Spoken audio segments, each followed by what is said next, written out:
The city was heavy with fear and dust. Cocoa prices had plummeted, taxes rose like a fever, and in the hills and villages of the western region, the farmers were bleeding without wounds.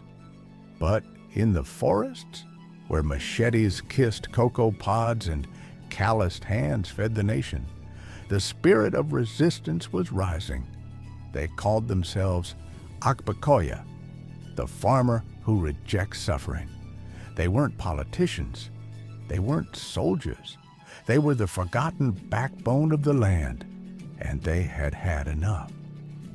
At the heart of the revolt stood men like Tafa Adeoye, Adebayo Aremu, and Aremu Okikiola, farmer leaders who knew the forest better than the capital.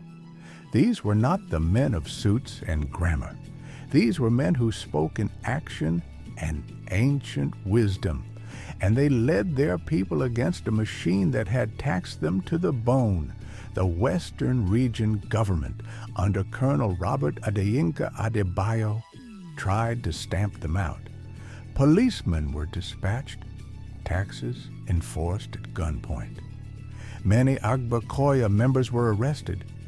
Some were locked in the dreaded Agodi prison, a fortress of brick and steel where hope went to die. But the Agbekoya were not broken. They gathered in the moonlight, bare-chested, barefoot, faces chalked with white, their bodies anointed in the oils of their forefathers.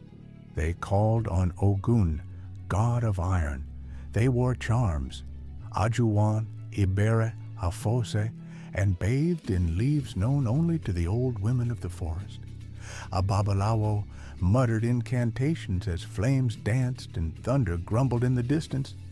It was said that once they stepped out, no bullet could pierce their skin, and no prison could hold their kin. Then came the night.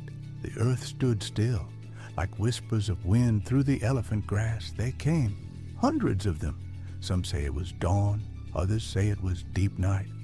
What matters is how they came. With cutlasses, Dane guns, amulets, and fire in their eyes, the Agbekoya descended upon Agodi prison. Policemen tried to stop them, but a miracle happened. The uniforms of the policemen began to stick to their skin, as if glued by unseen hands. They couldn't move. Some screamed that their legs were frozen. Others swore that their guns jammed the moment they raised them.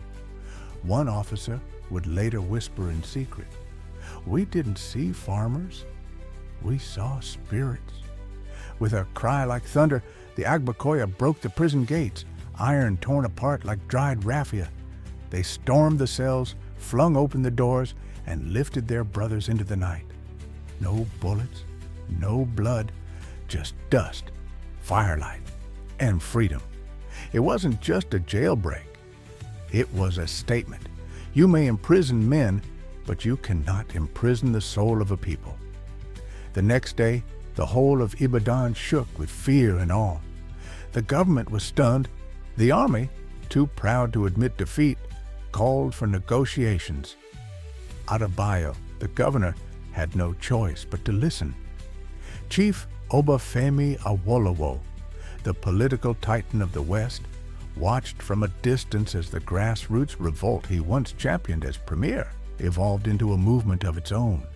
The demands were clear: end the brutal taxes, respect the farmers, release all prisoners, and above all, never again forget who feeds the nation.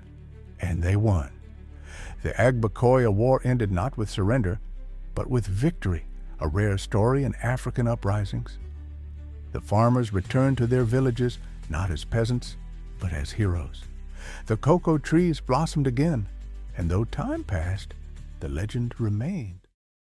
For more videos like this, please like and subscribe to the channel. It will go a long way in supporting me and letting me know you enjoy my videos. Thank you.